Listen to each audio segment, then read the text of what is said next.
The first time I realized I was invisible in my own love story was the night he asked me to leave through the back door. It was raining, the kind of rain that soaks through clothes and bones alike. He stood by the window, phone pressed to his ear, whispering someone else's name while motioning for me to hurry. I remember holding my shoes in my hand, my heart pounding louder than the thunder outside, and thinking, this is what a secret feels like. Cold, small, replaceable. His name was Armand, and I loved him in the quiet ways people love when they are afraid to ask for more. We met 3 years earlier at a mutual friend's birthday dinner. He was charming without trying, the kind of man who listened with his eyes. He asked questions no one else did, remembered tiny details, laughed softly instead of loudly. When he asked for my number, I felt chosen. When he texted the next morning, I felt seen. But love does not reveal its traps immediately. At first, the rules came disguised as circumstances. He was busy. His life was complicated. His family was traditional. His job required privacy. We didn't post pictures together, not because he didn't want to, but because he was private, he said. We didn't go to crowded places, not because he was hiding me, but because he valued intimacy. I believed him because believing felt better than doubting. Months passed, then a year, then 2. I learned how to love quietly. I learned how to celebrate birthdays alone because he couldn't be there. I learned how to lower my voice when he called, how to end conversations quickly if someone walked into the room. I learned how to swallow disappointment and call it patience. The hardest part was not the loneliness. It was the way he made me feel like I was asking for too much whenever I wanted something simple. "Why can't I meet your friends?" I asked once. "You know it's complicated," he replied, his tone gentle but final. "Where do you see this going?" I asked another time, my hands trembling. "Why are you rushing?" he said. "Why can't you just enjoy what we have?" What we had was always just enough to keep me hoping, never enough to make me secure. The word mistress was never spoken, but it lived between us, in the way he left before dawn, in the way my name never appeared on his social media, in the way his phone was always face down when we were together. I told myself love was sacrifice. I told myself real relationships took time. I told myself if I loved him enough, he would eventually choose me. Then came the day I stopped lying to myself. It happened when I ran into an old friend, Samir, at a bookstore. We hadn't spoken in years, but the conversation flowed effortlessly. He asked about my life, really asked, and listened without glancing at his phone. He didn't rush, he didn't hide. He smiled when he saw me smile. We started meeting for coffee, then dinner. Nothing romantic at first, just easy companionship. He knew about Armand. I didn't hide the truth, ugly as it was. "Why do you accept so little?" he asked gently one evening. "Because I love him," I said, even as the words tasted bitter. Samir didn't judge. He didn't pressure. He simply showed me, by existing, what it felt like to be treated with respect. When Armand found out I was spending time with someone else, his tone changed. "Are you seeing him?" he asked, his voice sharp. "I'm allowed to have friends," I replied, surprised by my own calm. Something shifted then. He started calling more often, asking where I was, saying he missed me, promising trips we never took, futures he never defined. It should have made me happy. Instead, it made me tired. The final break came when I asked him one last time to tell me the truth. "Is there someone else?" I asked. He was silent for a long moment. "It's not that simple," he finally said. "It never is," I replied. "But I deserve more than half answers." I walked away that night without drama, without shouting, just quiet tears and a resolve I didn't know I had. Letting go hurt more than loving him ever did. Months passed. I focused on myself, on healing the parts of me that had learned to settle. Samir stayed in my life, patient and steady. Somewhere along the way, friendship turned into love, the the kind that doesn't make you doubt your worth. When Samir proposed, it wasn't grand or public, it was honest. He looked me in the eyes and asked me to choose a life where I would never have to hide. I said yes with my whole heart. That was when Armand came back. He called repeatedly, texted paragraphs filled with regret, showed up at my door unannounced, eyes wild with something that looked like fear. "You can't marry him," he said. "You belong with me." The words stunned me. Belong. Where was this certainty when I begged for clarity, I asked.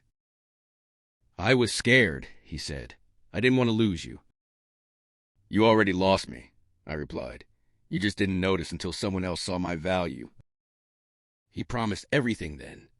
Marriage, introductions, public love, all the things I had waited years to hear.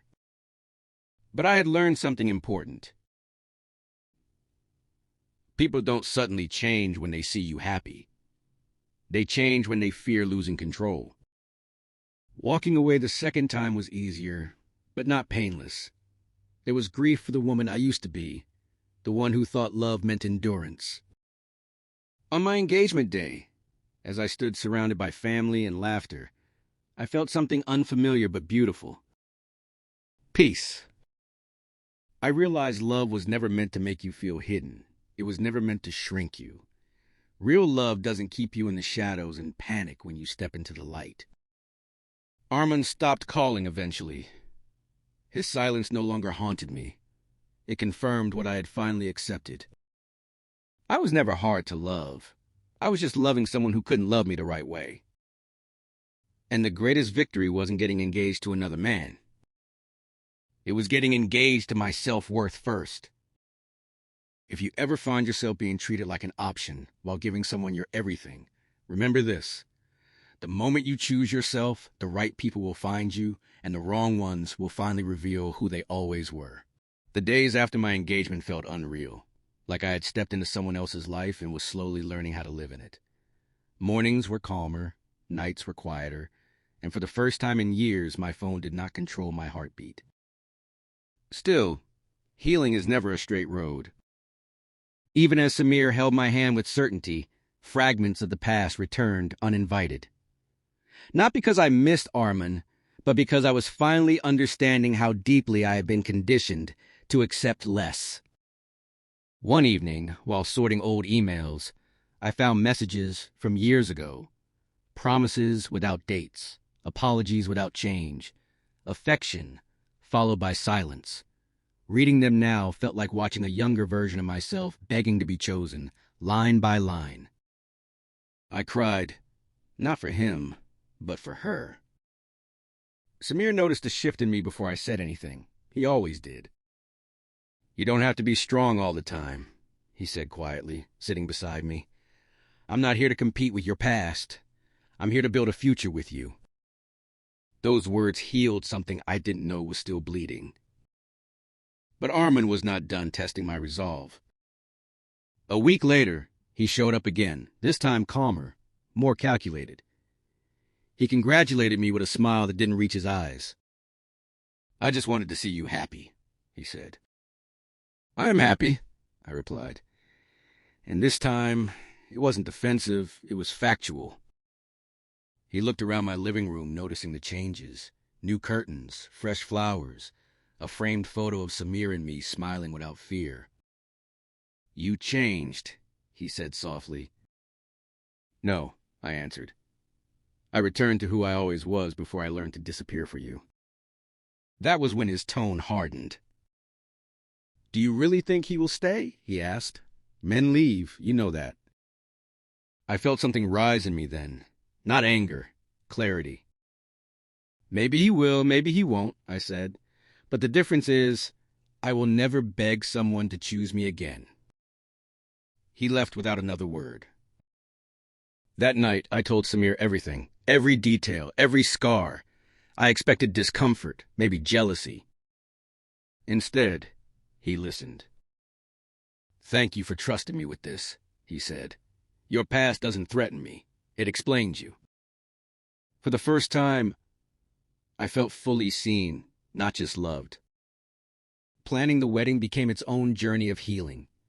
Simple decisions carried deep meaning. Choosing a venue where I wouldn't have to hide, inviting people without fear of questions, wearing a dress that made me feel powerful, not just pretty. My mother watched me one afternoon, her eyes filled with quiet pride. "You seem lighter," she said, "like you finally believe you deserve joy." I smiled because she was right. There were moments of doubt, of course.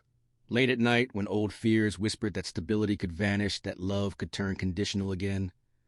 But Samir never dismissed those fears. He met them with patience. "We'll build trust slowly," he said, "brick by brick. Not because we're afraid, but because we respect what we're building." That was the difference. Love with Armin had been a storm I survived. Love with Samir was a home I was learning to live in. On the night before our engagement ceremony, I stood alone on the balcony, looking at the city lights. For a brief second, I thought of the girl who once left through back doors, who silenced herself to keep someone comfortable. I whispered a promise to her. "You will never be hidden again." The next day, as Samir slipped the ring onto my finger, applause filled the room. Cameras flashed. Laughter echoed. But the loudest sound was inside me. Freedom. Armand never reached out again after that. And strangely, I didn't need closure from him anymore. Closure had come the moment I stopped asking why I wasn't enough and started asking why I stayed. Chapter 2 wasn't about falling in love again. It was about staying in love with myself. And that, I learned, is where every real happy ending begins.